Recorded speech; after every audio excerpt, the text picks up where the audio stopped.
Let me tell you, the opposition in Kenya is completely compromised. That is why nimekuwa nikiambia the Gen Zs and the young people of Kenya, you are the opposition. Take that role and play it. You are the opposition. Hii opposition yenye mnategemea hii hakuna kitu hapo.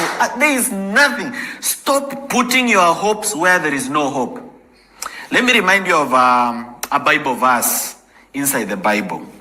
But on the third day, they came unto the tomb, bringing the spices which they had prepared. They entered in and found not the body of the Lord Jesus. And as they were afraid and bowed their faces unto the earth, two men stood by them in dazzling apparel. And they said unto them, Why seek ye the living amongst the dead? He is not here, he is risen. Did you not hear how he spoke unto you when he was yet in Galilee, that the Son of Man must die and on the third day rise again? And they remembered these words. Now there's something I want you to take.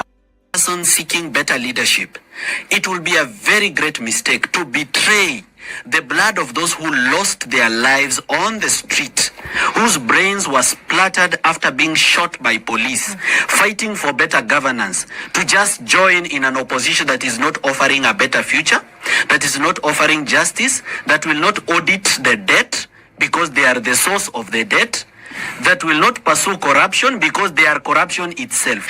This Twake Dam, which was supposed to cost us 36 billion, that's now going to cost us 49 billion, was signed under Eugene Wamalo's term as the cabinet secretary for water. This Itare Dam, which I showed people in the Vampire Diaries, which was actually a loan. It was on a buyer's credit loan from Italy. It was actually signed when he was the cabinet secretary for water. So these are his contracts.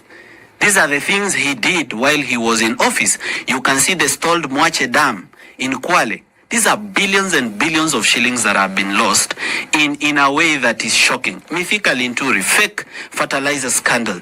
The Russian fertilizer that was donated to us, that was again repurposed and sold back to the Kenyan people. These are the people that we are talking about and referring to them as, the would-be future. So I was very disappointed to even see that Kenyans have quite forgotten very fast. We need to keep pricking the consciousness of Kenyans and reminding them that there is a reason why the Gen Zs were saying they are tribeless. We were not denying our identity. We are not saying that we don't have a place that we come from.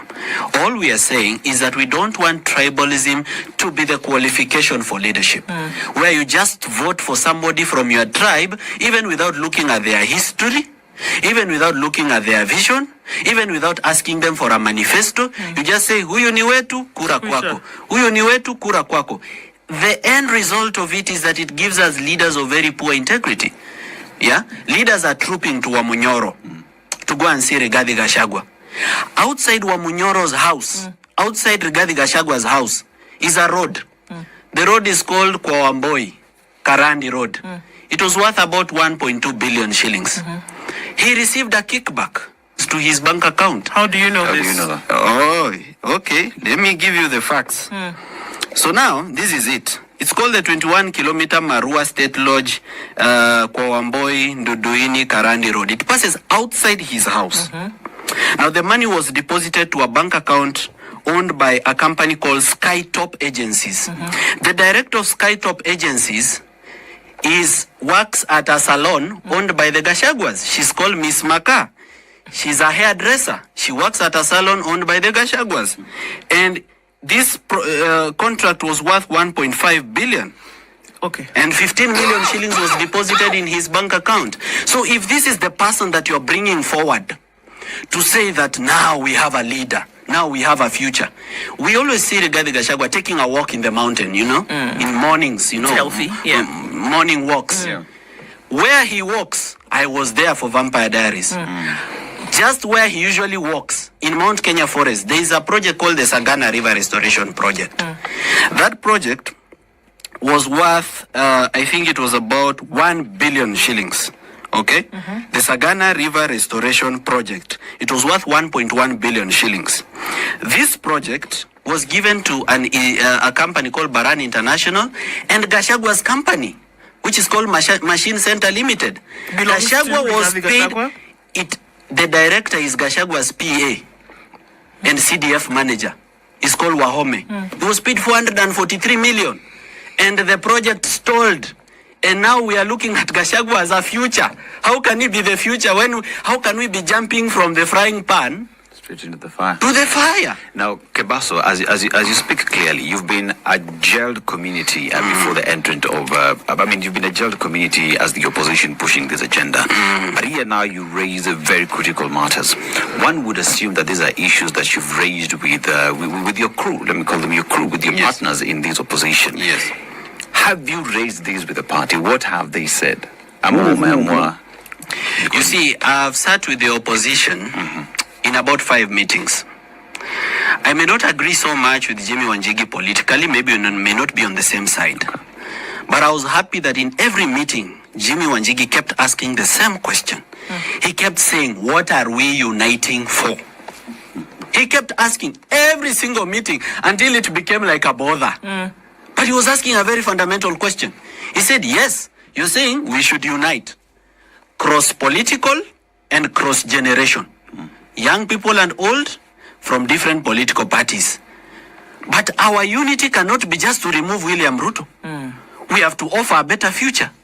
So what are we uniting to do? And that question, was it answered?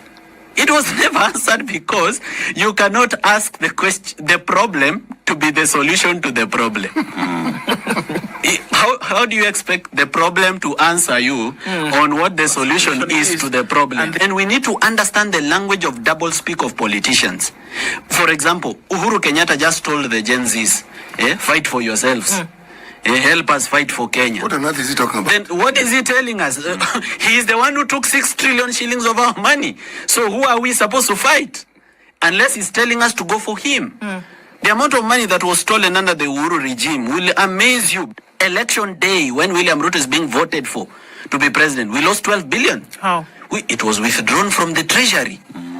Just like M-Pesa. They just withdrew it. They said they are going to buy shares for Jamhuri Holdings, for Africa Export-Import Bank, and for Africa Trade and Development Bank. We lost 12 billion. On Eurobond, we lost 200 billion shillings.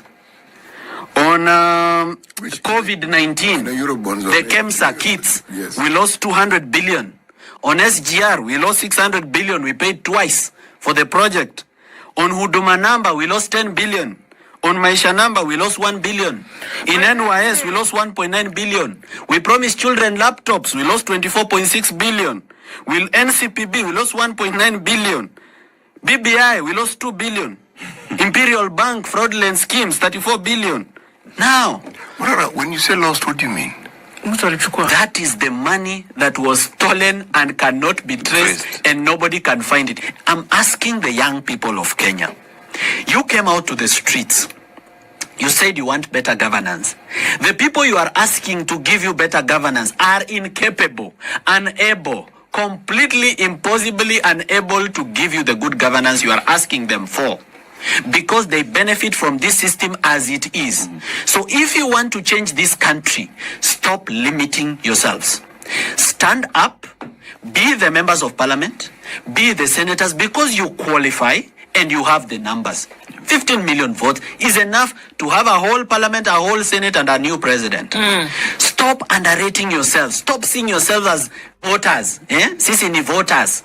Think of yourself as the leaders you are looking for. And when you occupy those positions of governance, please don't embarrass us. You have an army of bloggers on social media each with 20, 30 Facebook accounts. Accounts for hire. Well, yeah, accounts for hire. One person has 20 X accounts, another person has 20 X account. If they flood on your post, if you are a woman seeking leadership, they will sexualize you. They will make you a hooker. They will strip you in front of your children. They'll create AI images of you naked. They'll create fake videos of you, being caught red-handed under the bed sheets. Politics is very dirty. I I was a man enjoying my life until when I decided to be active politically. When I became politically, I became a con man. Yes. I became this, I became that. But this is it. Good things are cooked through fire. If you avoid the fire, you are avoiding the blessing. That is the issue of campaign financing, because I believe that is what's scaring most of young people and leaders of integrity from getting into governance, because campaigns are quite expensive. Fellow Kenyans, are you ready to stop taking money from politicians so that these campaigns can be cheaper? Secondly, for purposes of campaign, moving around to be able to sell your message, you need some financing. Are we ready to change our attitude towards campaign financing? This is what I'm telling the young people. I've already taken the shame out of fundraising. I've already borne the brand for you. I am the one who is taking the hit for raising funds from the public. Now, since I've already Even when taken they call the shame, you a scam and a fraud, and I'm still doing it, taking money for, and I will always do it because I know that's the future. That's the only way I can kick the door open for young people to come and occupy these spaces.